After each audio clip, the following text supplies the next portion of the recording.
یہ ایک حقیقی واقعہ ہے۔ وہ خود ایک اعلیٰ عہدے پر فائز سرکاری ملازم تھا۔ اس کے 3 بیٹے تھے۔ تینوں سونے کا چمچ منہ میں لیے پیدا ہوئے اور شاہانہ زندگی گزرتی رہی۔ وقت تیزی سے گزرا اور اس کے نام کے ساتھ ریٹائرڈ لگ گیا۔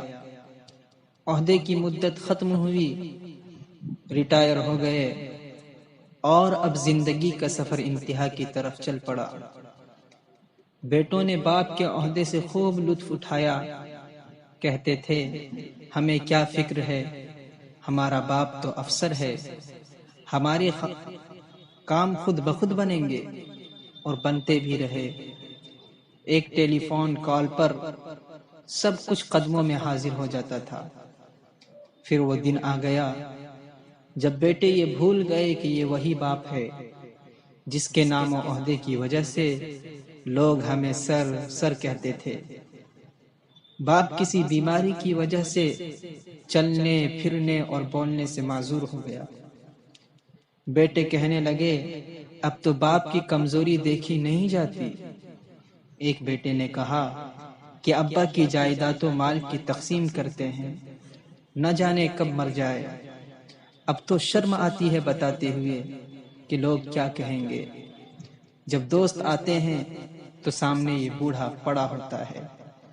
چلو ایک نوکر مستقل ان کے ساتھ رہنے کے لیے رکھ لیتے ہیں جو ان کا خیال رکھے، 20,000 ماہانہ دے دیں گے۔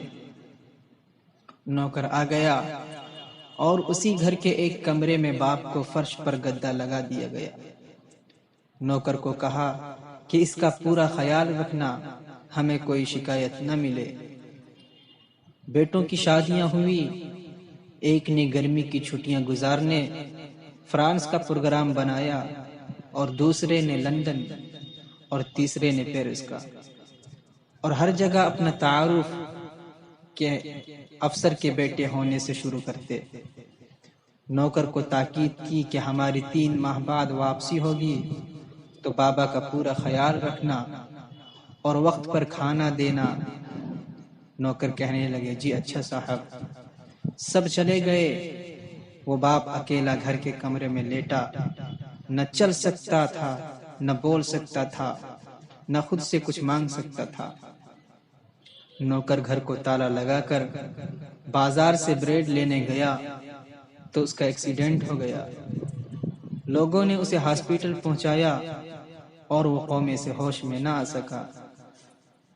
بیٹوں نے نوکر کو صرف باپ کے کمرے کی چابی دے دی، باقی سارے گھر کو تالے لگا کر چابیاں اپنے ساتھ لے گئے تھے۔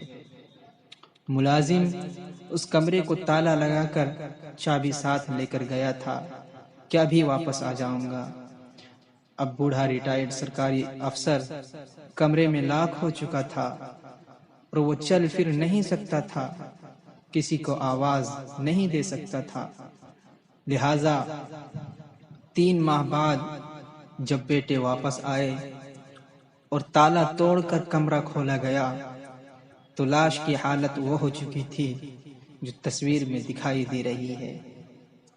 محترم خواتین و حضرات، عبرت کا مقام ہے یہ، ہم کس طرح اپنی اولاد کے لیے حلال و حرام کی پرواہ کیے بغیر ان کا مستقبل سنوارنے کے لیے تن من دھن کھپاتے ہیں، اور زیادہ سے زیادہ دولت و جائیدادیں بنا کر ان کا مستقبل محفوظ کرنے کی کوشش کرتے ہیں، اور سوچتے ہیں کہ یہ اولاد کل بڑھاپے میں میری خدمت کرے گی۔